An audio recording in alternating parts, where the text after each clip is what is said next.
ലോക്സഭാ തെരഞ്ഞെടുപ്പ് കഴിഞ്ഞതോടെ ചിലയിടങ്ങളിൽ പരസ്യമായ വെല്ലുവിളികളും പാരവെപ്പും ബി.ജെ.പിയിൽ തുടങ്ങിക്കഴിഞ്ഞു.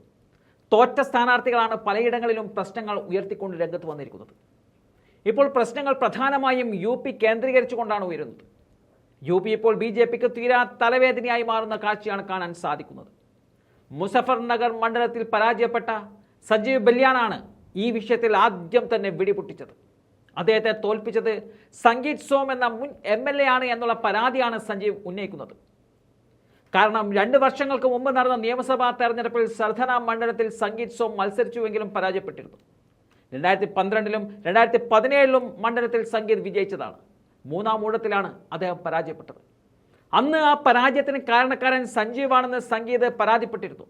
ആ സർധന നിയമസഭാ മണ്ഡലം മുസാഫിർ നഗർ ലോക്സഭാ മണ്ഡലത്തിന് കീഴിലാണുള്ളത്.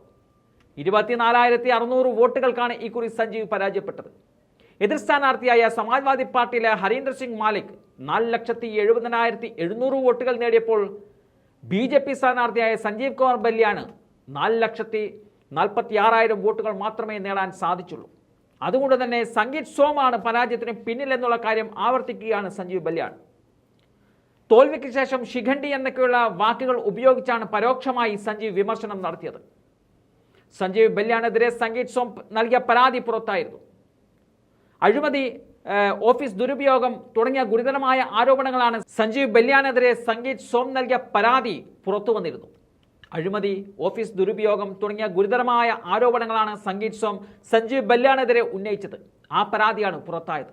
തുടർന്ന് സംഗീത് സോമിനെതിരെ 10 കോടിയുടെ മാനനഷ്ട കേസ് നൽകുകയും ചെയ്തിരുന്നു.